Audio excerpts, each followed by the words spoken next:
7 tahun. Setelah itu Mas Bernardo Sucipto melanjutkan pendidikannya di jurusan Sosiologi Universitas Islam Negeri Sunan Kalijogo, Yogyakarta. Kemudian Mas Bernardo Sucipto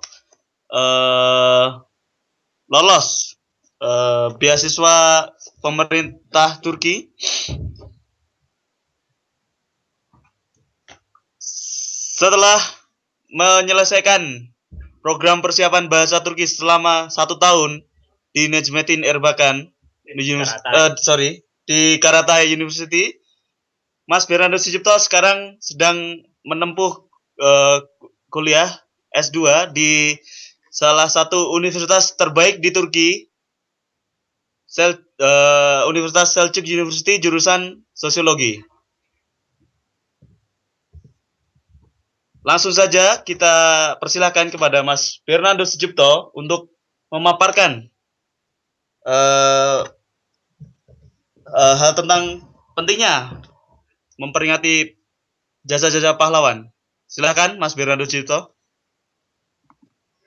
Terima kasih. Assalamualaikum warahmatullahi wabarakatuh. Alhamdulillahirabbil alamin. Wassalatu wassalamu ala asrofil anbiya'i wal mursalin Sayyidina Muhammadin sallallahu alaihi wasallam. Saya atas nama pribadi sangat bersyukur mempunyai kesempatan yang baik sekali di awal musim dingin dari Turki. Salam takzim buat semua teman-teman, para pemirsa yang dimanapun Anda berada, bisa connect dan berbagi ngaji bareng tentang topik tentang pahlawan yang pada kali ini saya akan menjadi pemantik untuk kajian kali ini. Khusus untuk teman-teman PJNU Turki, terima kasih sudah melaksanakan diskusi rutin ini dengan harapan semoga ke depan kita terus melebarkan sayap untuk ini mumpung masih hangat ya tentang Hari Pahlawan yang jatuh pada tanggal 10 November, setiap tanggal 10 November. Dan alhamdulillah kajian ini pun menjadi semakin hangat istilahnya ketika kemarin tanggal 7 November Presiden kita Joko Widodo mengangkat salah satu pembesar organisasi Nahdlatul Ulama menjadi pahlawan nasional juga, yaitu Kiai Abdul Wahab Hasbullah. Nah, dari itu semua ini kesempatan baik untuk kita menyegarkan kembali apa sih sebenarnya pahlawan, seberapa penting pahlawan itu. Terus kemudian bagaimana kita memaknainya sebagai generasi muda, sebagai pelajar, sebagai generasi masa depan Indonesia. Ini sangat penting sekali menurut saya, dan juga terima kasih teman-teman sudah memberikan ruang untuk ngobrol tentang pahlawan. Di mana-mana yang namanya pahlawan selalu identik dengan sosok yang spesial, sosok yang kalau boleh saya katakan sakral di setiap negara. Setiap negara pasti mempunyai pahlawan dalam konteks dan kajian dan kriteria mereka sendiri. Kalau kemudian kita ngobrolnya lebih luas, setiap komunitas, setiap masa, setiap kelompok mempunyai pahlawan sendiri-sendiri. Itu kenapa kemudian pahlawan begitu penting menjadi bagian dalam kehidupan berbangsa dan bernegara. Teman-teman dan pemirsa sekalian, sudah jelas aturan atau kriteria-kriteria yang siapa yang layak diangkat menjadi pahlawan nasional. Dalam catatan Kementerian Sosial Indonesia ada 7 syarat kriteria dalam proses pengangkatan pahlawan. teman-teman bisa sendiri buka di situsnya Kementerian Sosial ataupun juga di internet untuk memperdalam itu. Tapi ada beberapa hal poin yang perlu saya highlight, saya angkat sebagai upaya untuk bahan diskusi kita ke depan bentar. Pertama yaitu tentang perjuangan konsistensi nilai juang yang orang itu perjuangkan. Artinya sosok yang tidak mewakili kelompok tertentu ataupun komunitas-komunitas tertentu, bukan itu. Karena sejauh ini saya secara pribadi melihat pengangkatan isu pengangkatan menjadi pahlawan itu penuh dengan intrik. Untuk tidak mengatakan itu politis, tapi penuh dengan intrik. Maka ini yang perlu diperhatikan bareng-bareng menurutku. Harus betul-betul kita garis bawahi bahwa pahlawan nasional itu adalah identitas nasional. Membawa nama nasional, negara dan bangsa yaitu Indonesia. Tidak hanya kepentingan satu kelompok kecil, tapi mempunyai nilai yang luas, bermanfaat kepada bangsa dan negara. Seperti yang saya sebutkan tadi ada 7 kriteria, di antaranya pertama warga negara Indonesia sendiri, terus kemudian pengabdian dan perjuangan dilakukannya berlangsung hampir sepanjang hayatnya. Ketiga, ada perjuangan dilakukan mempunyai jangkauan luas dan berdampak nasional yang seperti saya sebutkan tadi. Kemudian memiliki konsistensi jiwa dan semangat kebangsaan atau nasionalisme yang tinggi. Selanjutnya memiliki akhlak dan moral yang tinggi. Yang selanjutnya nomor 6, tidak menyerah pada lawan musuh dalam perjuangannya. 7, yang ketujuh yaitu riwayat hidupnya tidak pernah melakukan perbuatan tercela yang dapat merusak nilai perjuangannya. Ini penting sekali. Nah, beberapa poin ini sudah jelas. Bagi saya ini sudah jelas. Tidak ada lagi diskusi-diskusi penting, diskusi-diskusi kontroversial menurut saya. Kalau memang ini mau dikemas secara serius, dalam artian kepentingan nasional, kepentingan Indonesia, kepentingan nasionalisme, gitu loh, untuk membaca poin-poin ini. Di samping itu juga ada proses, contohnya ya, proses-proses bagaimana pengusulan menjadi pahlawan. Itu kan tidak langsung serta-merta mudah, gitu loh. Ada sekitar 4 tahap yang harus dilewati. Contohnya harus membuat proposal di kota di mana pahlawan itu lahir atau berjuang. Contohnya kalau di Surabaya, tentu pihak-pihak komunitas di Surabaya, masyarakat di Surabaya contohnya, itu membuat proposal ke kota atau kabupaten, ke wali kota ataupun bupati. Terus kemudian dari bupati ada rekomendasi untuk gubernur di daerah yang bersangkutan. Lebih tinggi lagi gubernur kemudian merekomendasikannya ke Kementerian Sosial, yang diteruskan kepada presiden, dan di presiden pun ada kelompok-kelompok yang namanya Dewan Gelar yang terdiri dari orang-orang yang tidak main-main. Mereka terdiri dari 2 akademisi contohnya, dari militer juga. Terus kemudian 3 orang yang wakil yang disebutkan tadi. Terus kemudian tingkat terakhir, pada tahapan terakhir presiden yang diwakili oleh Dewan Gelar tadi menganugerahi tersebut pada upacara yang biasanya yang sejak tahun 2000 kalau nggak salah itu setiap tanggal 10 atau kadang tanggal 7 lah sebelum hari pahlawan. Nah, itu proses bagaimana seseorang menjadi pahlawan. Sebenarnya bagaimana kemudian nilai-nilai pahlawan, terus kemudian kita sebagai generasi muda membaca sejauh apa peran, fungsi dan makna pahlawan bagi kita semua. Ini yang penting menurut saya. Di samping memang semua para pejuang, entitas, elemen-elemen para pejuang yang sudah baik itu ikut dalam kemerdekaan Indonesia dan segala macam, itu memang sudah harus mendapatkan gelar pahlawan. Kalau saya melihatnya seperti itu, tanpa banyak harus diperdebatkan gitu loh. Karena mereka jelas yang mewujudkan nama Indonesia sebagai negara itu mereka. Contohnya paling dasar yang sekarang kayaknya masih belum ya. kayak ketua Kongres Pemuda dua yang melahirkan Sumpah Pemuda itu kayaknya belum, si Sugondo Joyo Puspito kayaknya belum diangkat. Terus kemudian kesadaran-kesadaran kayak gini ini penting menurutku, untuk karena cikal bakal Indonesia, cikal bakal kebangsaan, satu bahasa, satu tanah air, itu cikal bakalnya ya berangkat dari ini. Nah, poin-poin seperti ini yang perlu menurut saya harus ditelisik, yang memperkuat sendi-sendi keindonesiaan, kenasionalismean, terus kemudian kepatriotisan, itu yang harus dilihat pertama gitu loh. Karena biar mereka dikenang sebagai pelajaran kita generasi-generasi selanjutnya. Nanti sebenarnya banyak tokoh-tokoh yang perlu dipertimbangkan. Mohon maaf untuk tidak mengatakan tokoh-tokoh yang baru seperti yang masih kontroversial, Soeharto contohnya mau diangkat menjadi presiden.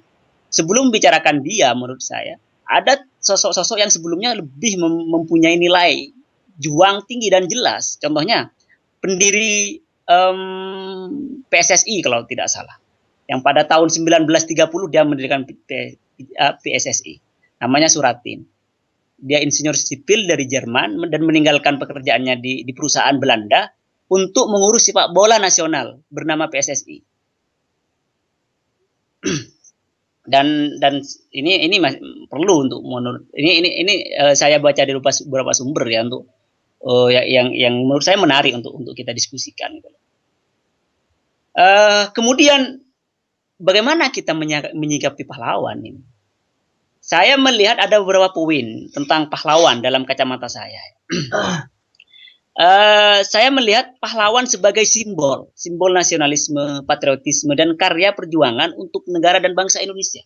Simbol kebanggaan, simbol apa ya, kalau bahasa Durkheim dalam sosiologi itu totem menurut saya. Jadi mempunyai peran yang signifikan dan sekaligus universal dalam artian keindonesiaan.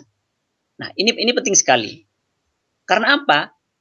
Saya melihat pahlawan sebagai simbol untuk mengatakan bahwa gelar pahlawan nasional itu adalah sesuatu yang sakral. Kenapa saya mengatakan sebagai simbol? Meskipun dalam undang-undang tidak ada ya simbol negara itu pahlawan, tapi ini lebih ke diskursus. Jadi saya katakan simbolnya sebagai diskursus, bukan simbol negara, yaitu bendera apa namanya juga, presiden, terus kemudian lambang burung Garuda dan segala macam. Tapi simbol dalam artian diskursus, dalam artian bahwa itu sebagai titik di mana ketika kita mengingat tentang pahlawan, kita sekaligus terpikir tentang nilai nasionalisme sekaligus patriotisme, tentang keindonesiaan itu. Nah, itu yang saya maksud sebagai simbol nasionalis itu. Nah, yang kedua, kemudian menjadi konstruksi. Nah, dari simbol kemudian membentuk sebuah konstruksi nasionalisme itu. Nah, dengan adanya pahlawan, pahlawan itu adalah bangunan yang memperkuat sendi-sendi kebangsaan, menjunjung falsafah Indonesia itu, gitu. Jadi tidak ada kemudian ketika kita menyebut satu sosok pahlawan itu justru merusak bangunan. Nah, konstruksi keindonesiaan itu nggak ada. Makanya saya sebut ini sebagai sebuah konstruksi nasionalisme. Jadi kalau Indonesia dan nasionalisme adalah sebagai sebuah rumah, pahlawan itu adalah bagian yang memperkuat sisi-sisi, baik itu dinding, fondemen, dan segala macam. Nah, berbentuklah sebuah kekuatan imajiner namanya Indonesia, namanya nasionalisme Indonesia. Nah, itulah nilai-nilai pahlawan yang saya pikirkan sejauh ini. Terus yang ketiga, saya melihat pahlawan sebagai warisan. Begini, saya mencoba memahami beberapa cara dan tradisi-tradisi beberapa bangsa menikmati atau meresepsi pahlawan ataupun hari-hari kemerdekaan, hari-hari besar yang mereka punya. Saya mencoba itu.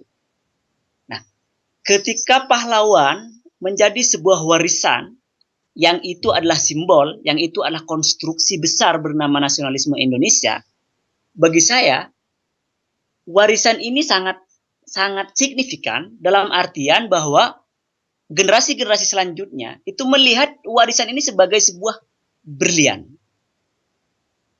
untuk dipelajari, untuk dikenang, untuk diteladani. Bagaimana dia berjuang di masanya, bagaimana dia mendedikasikan waktu, mendedikasikan usia dan segala macam untuk bangunan konstruksi nasionalisme ini, gitu. Aku melihat ini sebagai warisan, biar kita selalu terpikir untuk ada. Kita merasa terpikir untuk bersambung, gitu lah. Tapi memang saya melihat bagaimana kuatnya warisan ini dihargai oleh kita sebagai rakyat. Nah, itu bermacam-macam. Contohnya pada suatu waktu saya pernah pas ketika saya jalan-jalan bersama teman dan orang Amerika, pas itu 4 July, mereka merayakan hari kemerdekaan dan kebanggaan mereka terhadap para pahlawannya itu dengan hangout contohnya, mereka pesta di luar dan segala macam.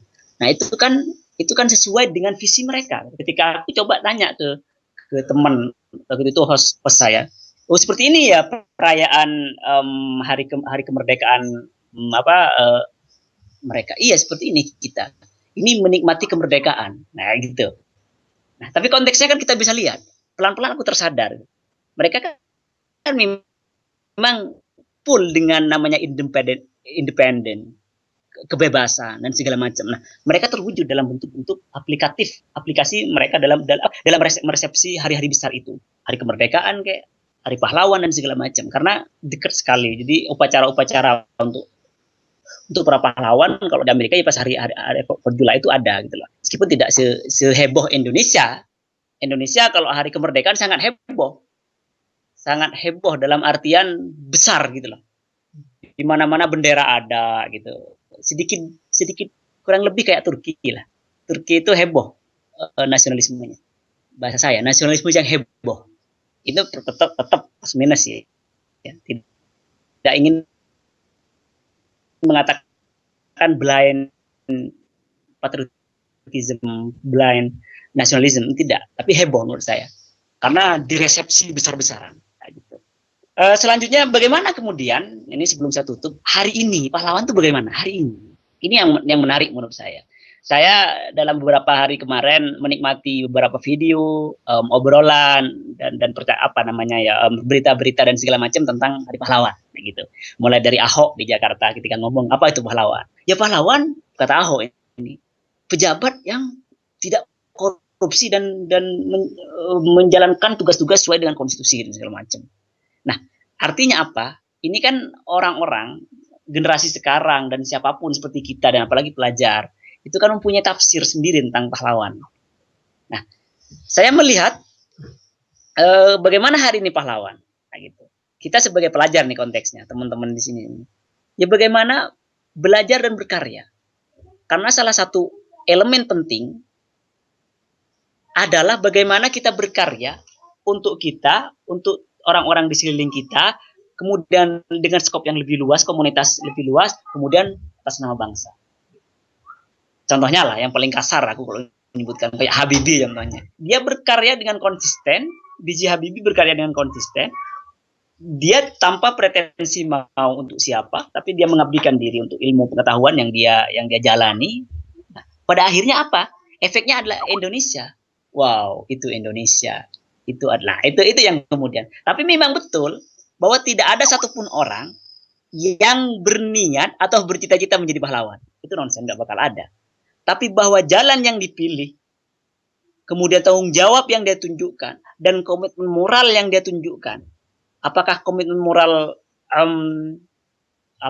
dalam konteks yang luas universal atas nama kemanusiaan atau nasionalisme Indonesia, dan dia tunjukkan dalam perjuangannya dengan sendirinya dia layak sebagai negarawan, dia layak sebagai orang-orang yang punya terah pahlawan menurut saya dalam artian perjuangan yang dia lakukan.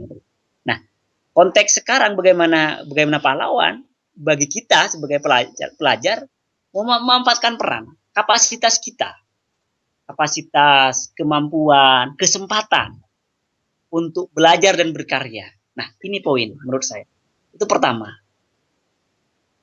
Karena orang-orang seperti kita hidup di masa yang sudah serba mudah dalam artian akses dunia global, itu gampang-gampang sulit untuk menjadi agen of Indonesian culture, kebudayaan Indonesia, tradisi, kebangsaan, nilai-nilai, dan segala macam.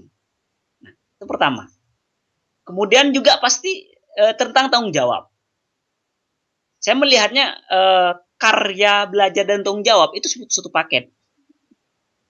Bagi kita sebagai pelajar ataupun generasi-generasi muda yang lain, ketika memaknai pahlawan itu apa. Nah, kita sekarang menarik nilai-nilai pahlawan yang saya sebutkan di atas segala macam itu dalam rentetan, dalam poin-poin yang mendasar.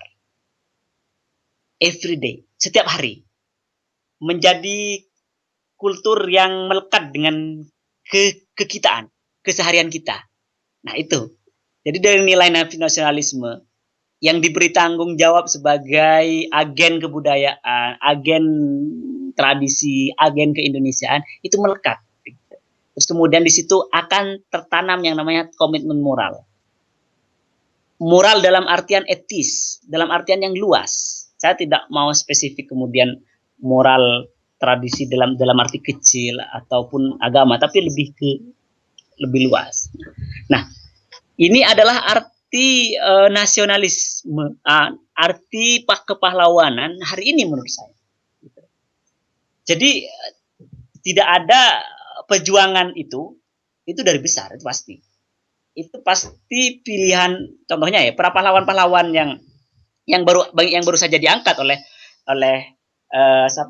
oleh presiden kita, seperti tadi untuk tahun ini pas tanggal 7 kemarin itu mengangkat Abdul Wahab Hasbullah, Jamin Ginting, Muhammad Mangundiproyo, terus kemudian Sukarni. Presiden mengangkat mereka ini, sifat terjangnya tidak langsung menjadi pahlawan dan perjuangannya besar, tidak.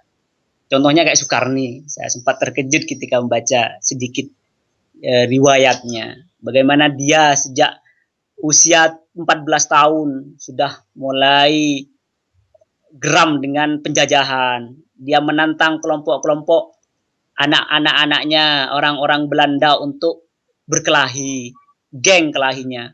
Tapi menang kelompoknya Sukarni ini. Terus kemudian makin gede. Dia kemudian ikut perjuangan kemerdekaan, datang ke Jogja untuk SMA, SMP, SMA, terus kemudian ke Jakarta, ke Bandung ketemu sama Soekarno, di Jakarta ketemu dengan para pejuang-pejuang yang lain, sehingga dia terlibat dalam pembacaan persiapan kemerdekaan Republik Indonesia. Nah, artinya dari kecil kayak gitu. Dan saya yakin mereka semua perjuangannya yaitu tadi dengan garis bawah ya, keikhlasan berjuang kayak gitu. Begitu dulu teman-teman, dan untuk moderator selanjutnya jika ada kesempatan untuk kita bisa ngobrol diskusi, semoga bisa lanjut. Terima kasih. Wah, terima kasih Mas Fernando Sujipto atas penjelasannya yang sangat membantu kita untuk kembali mengingat jasa pahlawan. Selanjutnya kita buka sesi pertanyaan. Wah, rupanya sudah banyak pertanyaan yang masuk ini di line Skype dan Facebook.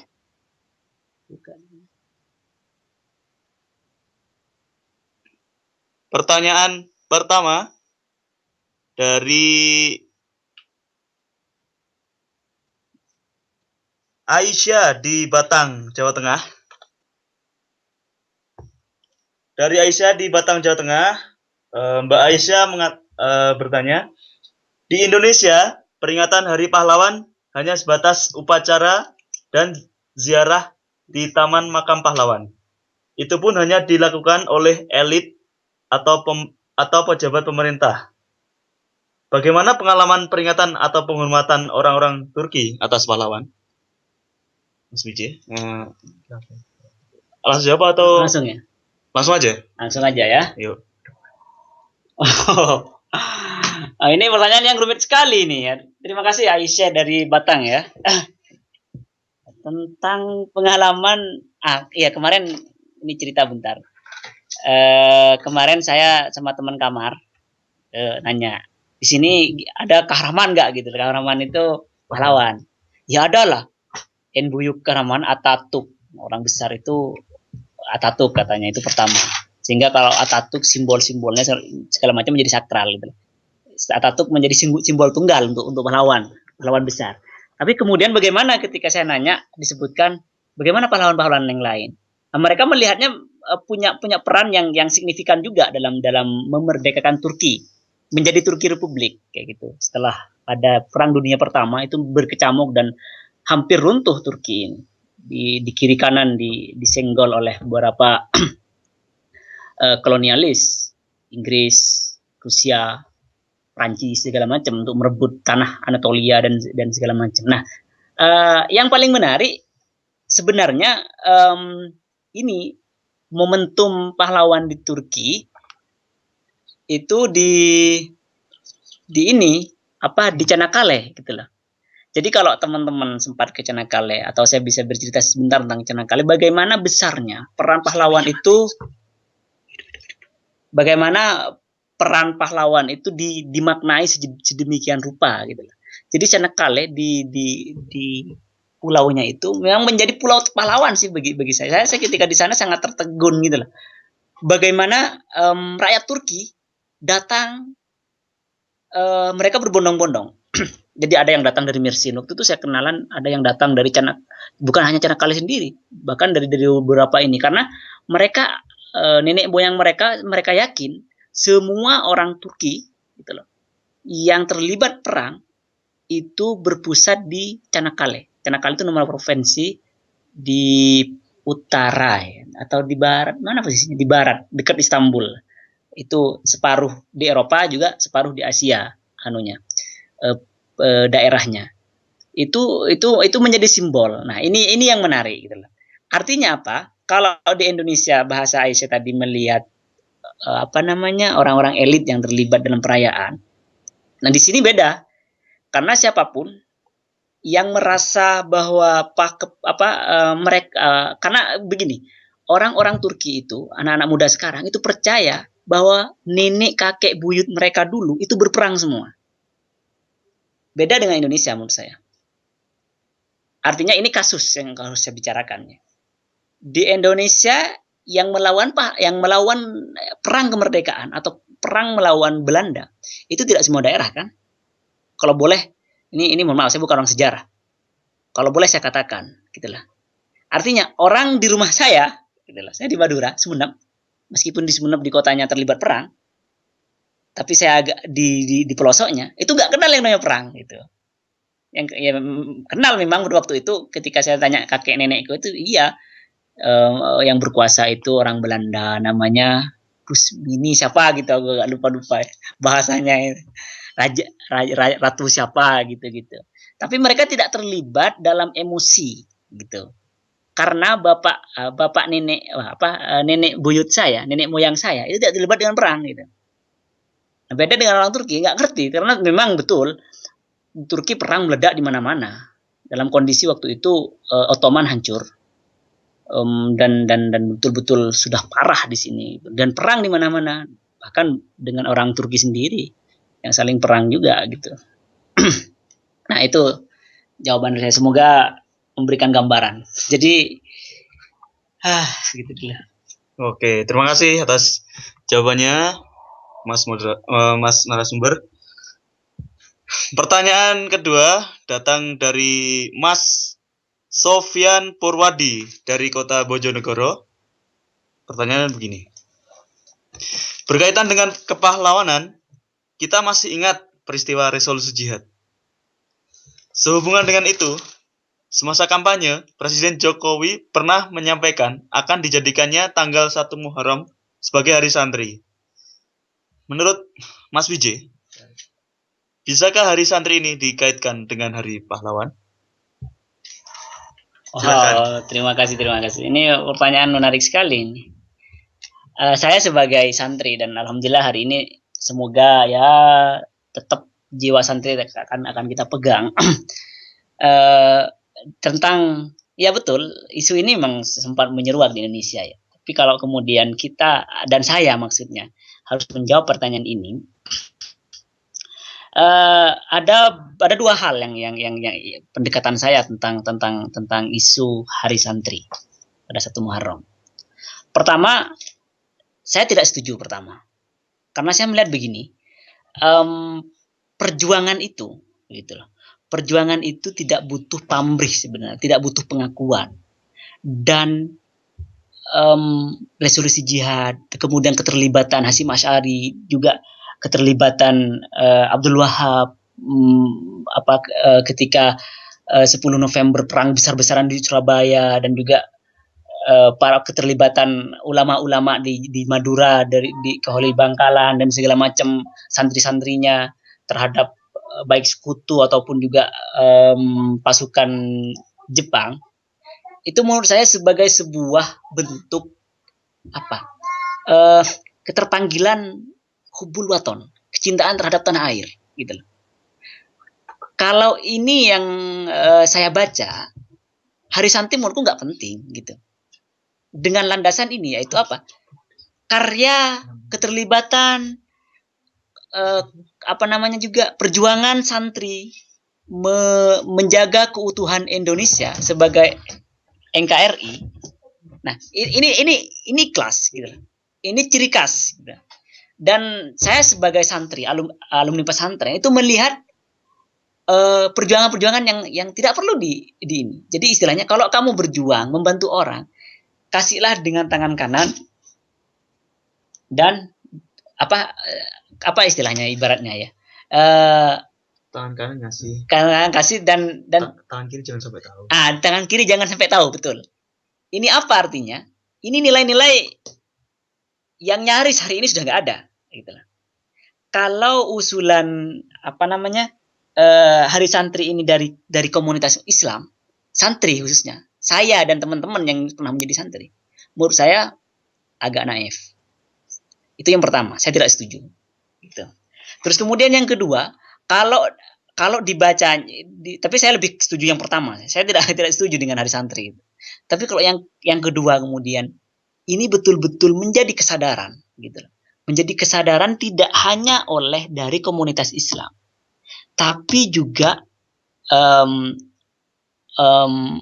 yang lebih luas, komunitas lebih luas, melihat bahwa perjuangan sejarah sudah betul-betul jelas, gitu loh. Tanpa bukan sejarah-sejarah yang banyak dibelokkan, produksi Orde Baru dan segala macam. Sejarah yang betul-betul menjelaskan bahwa keterlibatan santri, keterlibatan ulama untuk memerdekakan Indonesia dan segala macam. Nah, itu menjadi kesadaran bersama. Dan kemudian dari situ orang yang di luar komunitas santri yang berjuang itu melihat ini penting untuk ditandai sebagai Hari Santri misalnya. Oke. Tidak masalah, gitu. Tapi pertanyaannya lebih mendasar lagi, betulkah ini murni dari mereka?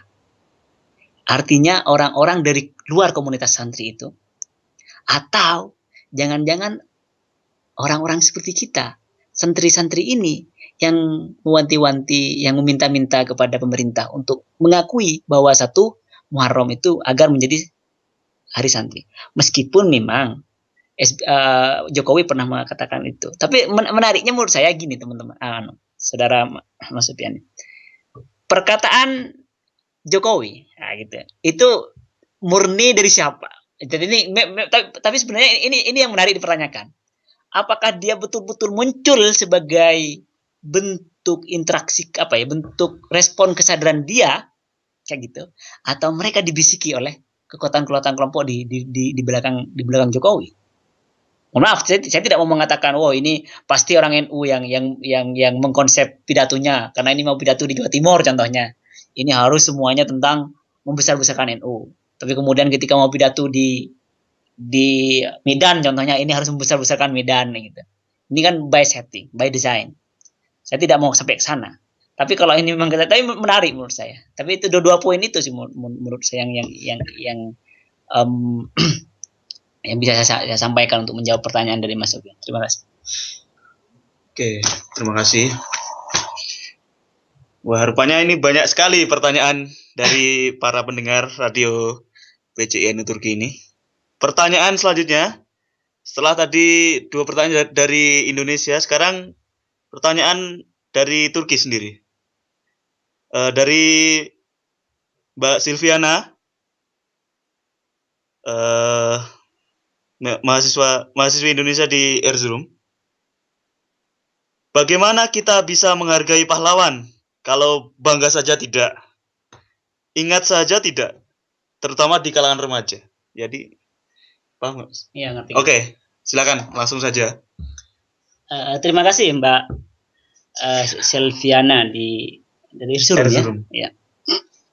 Oh, ini pertanyaan yang sangat kontekstual. Maklum, ini kayaknya baru S1 ya. Iya. Jadi apa yang ditanyakan Mbak Selvi ini adalah merupakan refleksi dari keseharian waktu di Indonesia yang pasti dia lihat. Di masa saya pun, saya bukan tua-tua juga sih sebenarnya. Ada kecenderungan memang anak-anak muda jangankan sampai menghargai, yang dia lupa kok dengan hari-hari besar itu. Nah, ini yang penting. Kemudian politik kebudayaan itu di sini berperan.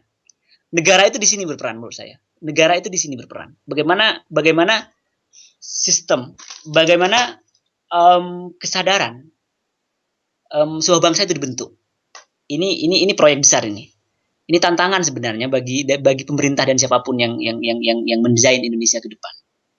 Artinya begini, saya punya pengalaman sedikit saja untuk saya ceritakan.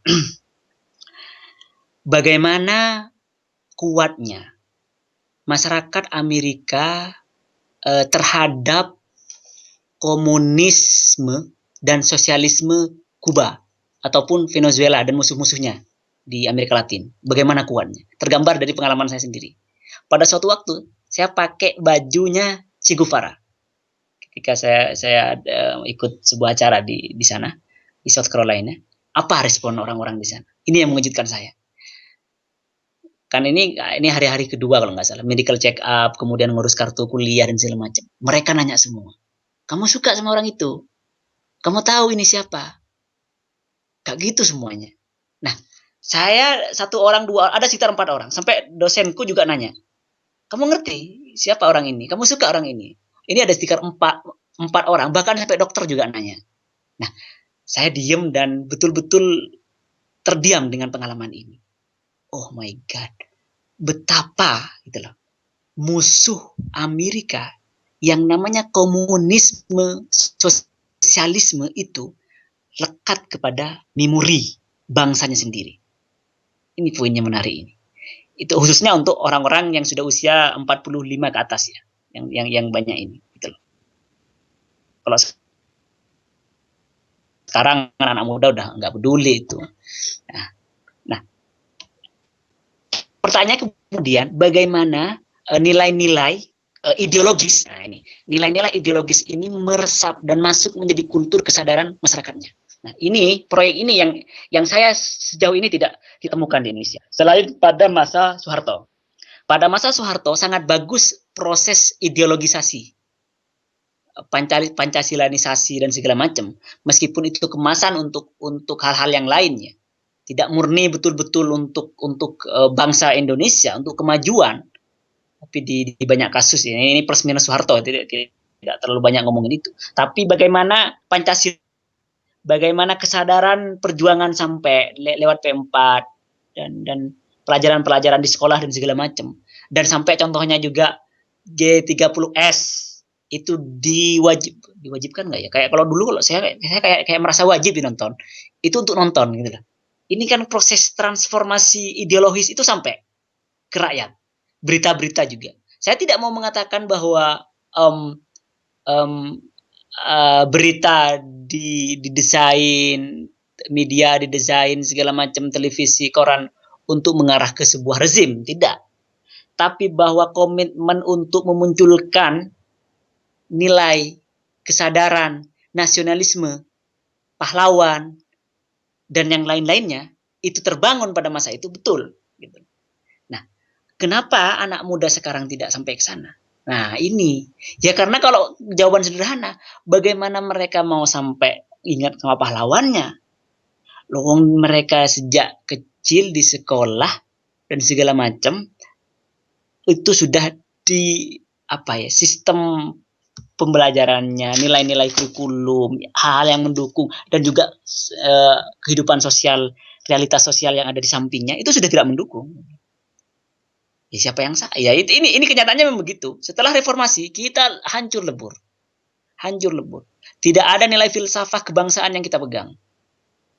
Jangankan sampai ini loh, sampai pahlawan yang tidak dalam tanda kutip tidak terlalu sakral dalam kebanyakan orang. Pancasila pun itu sudah kita tinggalkan. Waduh, kalau sudah Pancasila sudah tidak bisa menjadi bagian dalam kehidupan kita, wah kok nggak bisa.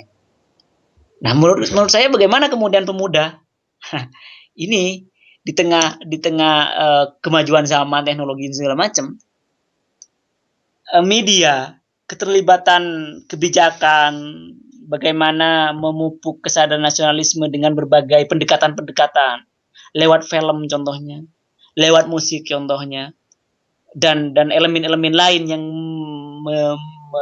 menyangkut isu nasional itu harus terlibat aktif dalam bentuk ini. Contohnya mungkin Kementerian Sosial mulai membangun momentum-momentum pahlawan, terus kemudian hadir ke tengah-tengah masyarakatnya dalam bentuk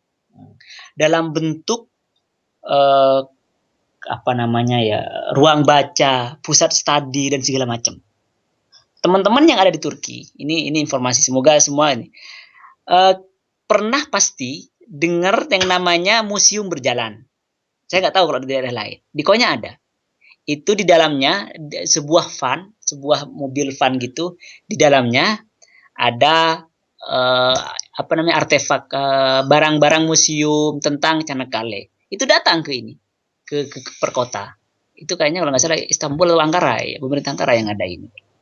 Nah, itu salah satu poin cara bagaimana dihadirkan, nah gitu dihadirkan. Ingatan itu distimulasi, ya gitu, dihangatkan kembali.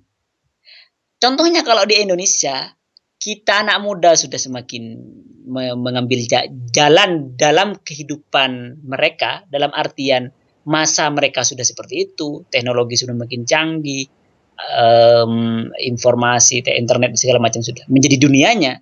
Terus kemudian negara tidak menjemput mereka, tidak menyegarkan ingatannya kembali dengan cara-cara yang lain, dengan cara-cara yang sesuai dengan kehidupan mereka, ya semakin jauh lah, semakin nggak kenal mereka dengan siapa itu pahlawan, apa itu hari kebangkitan, apa itu Sumpah Pemuda dan segala macam, semakin tidak kenal. Nah, bagaimana nasionalisme pahlawan itu hadir, gitu. Itu emang proyek menurut saya yang harus ditunjukkan, karena di tengah isu globalisme sudah tidak ada batas border tentang negara dan segala macam, itu semakin mengancam terhadap nasionalisme, kesadaran nasionalisme itu. Gitu, Mbak Selvi. Terima kasih. Semoga tidak terlalu panjang. Terima kasih Mas CJ, sangat panjang dan sangat jelas sekali pemaparan dari narasumber kita hari ini. Ini mungkin pertanyaan terakhir ya. Pertanyaan terakhir dari Andi di Jember. Saya mengapresiasi PCINU Turki mengadakan diskusi untuk memperingati Hari Pahlawan. Dengan acara ini, Hari Pahlawan diperingati tidak hanya sebatas seremoni hening cipta pada saat upacara. Menurut narasumber, bagaimana idealnya memperingati Hari Pahlawan? Karena saya melihat di Indonesia, hari-hari nasional seperti Hari Pahlawan tidak ngefek bagi masyarakat umum. Tidak ngefek lagi masyarakat umum. Iya ya, terima kasih balik. Siapa namanya? Andi, ya di Jember. Terima kasih ya. Ini pertanyaan praktis ini, menarik ini pertanyaan begini. Ini pendekatannya memang tidak basa-basi kalau harus menjawab pertanyaan begini. Ini betul-betul sudah harus skematis. Dalam praktek-praktek kerja sosial itu dikenal dengan dengan kerja-kerja aplikasi. Bagaimana sebuah proyek yang ya kalau kita menganggap ini sebuah proyek namanya Hari Pahlawan ini betul-betul mewarnai dalam kehidupan keseharian gitu. Nah, ini pertanyaannya sebenarnya nggak terlalu jauh beda dengan yang Sylvie dalam artian untuk menjawabnya ya. Karena begini, bagaimana bentuk dan perayaan itu biar ngefek gitu loh, biar sampai. Nah, itu tadi siapapun kita generasi muda atau siapapun bangsa Indonesia ingin merayakan sebuah hari hari pahlawan, hari kemerdekaan, hari kebangkitan dan segala macam. Nah, ketika dalam diri mereka, dalam diri kita tidak tertanam, dalam artian tidak merasa menyentuh gitu loh, tidak menjadi bagian, gitu. Kita menjadi bagian mereka. Itu bagaimana kita akan menjadi kreatif untuk memaknai sebuah peristiwa, sebuah momentum. Karena kemampuan kita, menurut saya, kemampuan kita memaknai sebuah momentum itu terkait dengan seberapa bernilai momentum itu. Nah, penilaian kita terhadap momentum, seberapa bernilai momentum itu adalah seberapa besar kontribusi momentum itu kepada kesadaran kita. Nah, ini prosesnya begitu. Kalau Hari Pahlawan contohnya, ataupun juga hari-hari yang lain, sudah menjadi bagian yang momentum yang melekat dalam kesadaran kita, dan kita menghargai itu sebagai sebuah momentum yang besar, kesadarannya begitu. Itu menurut saya bisa beragam. Nah, kemudian bagaimana pemuda untuk biar ngefek dalam konteks ini merayakannya. Nah, yang menarik adalah pertanyaan yang berikutnya, sejauh apa kreativitas kita memaknai Hari Pahlawan? Nah, gitu. Sebenarnya kalau kita nanya dalam konteks generasi muda, anak-anak muda, ya nggak perlu ribet-ribet menurut saya. Bagaimana kita setia terhadap nasionalisme, nilai-nilai moral keindonesiaan, semangat patriotisme untuk menjaga Indonesia dan segala macam. Itu justru poinnya di situ, gitu loh. Tidak menghasut kelompok A, kelompok B, karena Indonesia dibangun di tapal, di hazanah yang namanya multikulturalisme. Jadi tidak ada saling menghasut, karena ini kelompok yang minoritas kemudian harus disingkirkan, seperti banyak terjadi di Indonesia hari-hari ini. Saya tidak harus menyebutkan satu tokoh atau dua tokoh ya, yang banyak menyebar kebencian. Ini luar biasa ini. Menurut saya, pahlawan itu harus tegak berdiri, generasi muda itu harus tegak berdiri di tengah keberagaman itu menurut saya. Multikulturalisme itu menurut saya. Jadi contohnya, satu kelompok Kristen ataupun yang minoritas yang lainnya, kemudian karena tidak sesuai dengan mayoritas, kemudian mayoritas selalu menekan. Wah, itu nggak etis itu. Nah, generasi muda bagaimana cara menghadapinya? Salah satunya yang paling mudah yaitu, ayo tunjukkan. Kalau melihat Pancasila sebagai sebuah filsafat kita, terus kemudian orang Islam pun sebagai mayoritas sudah mengakomodir, tidak ada yang salah dengan Pancasila. Kenapa kita harus sakit hati kenapa kita harus mengintimidasi minoritas-minoritas itu? Dan naifnya sekali, itu banyak tokoh-tokoh muda di Indonesia yang masih sedikit gatal-gatal gitu loh, sedikit meriang ketika main statement di Facebook, kemudian di retweet banyak orang, di share banyak orang dengan unsur kebencian kayak gitu. Terus kemudian paling sederhana juga yang di Jakarta, yang Ahok sudah mulai ditantang. Ya kita tidak bisa mengingkari memang dalam sebuah kepercayaan beberapa orang bahwa komunitas Islam tidak bisa dipimpin Kristen segala macam. Tapi pertanyaan yang lebih fleksibel dan lebih prinsipil adalah seberapa besar dia mengakomodir kehidupan kita beragama. Seberapa betul jalan yang ditempuh dia atas nama negara. Nah, itu kan punya di situ. Atas nama pemerintahan. Kayak gitu. Ya kalau memang sudah paham betul tentang ideologi Indonesia, Pancasila, Undang-Undang 45 dan segala macam, bagaimana visi kemerdekaan dan segala macam itu diperjuangkan oleh para pejuang kita, ya sudah di situ akhirnya yang harus kita kembali ke sana. Soal kemudian aplikasi-aplikasi bagaimana generasi muda bisa kreatif, bisa mewujudkan hari-hari perayaan itu dengan beragam, itu kembali lagi kepada ke poin-poin sebelumnya, yaitu bagaimana momentum ini masuk kepada mereka gitu, masuk kepada generasi muda, menyentuh gitu, sakit gitu lah. Bagaimana momentum ini menjadi bagian yang sakit, bukan sakit dalam artian bikin sakit ya, tapi bikin embedded, melekat dengan diri kita. Itu menurut saya. Sehingga ketika ada beberapa teman memperingati Hari Pahlawan dengan caranya sendiri, bikin kampanye untuk Indonesia, contohnya yang ada di luar negeri misalnya, bikin kampanye untuk memperkenalkan Indonesia, hal-hal yang positif, itu justru untuk bentuk kreativitas perayaan untuk perayaan tentang keindonesiaan itu, baik itu Hari Pahlawan atau hari-hari yang lain gitu. Itu terima kasih. Selesai. Terima kasih untuk penjelasannya.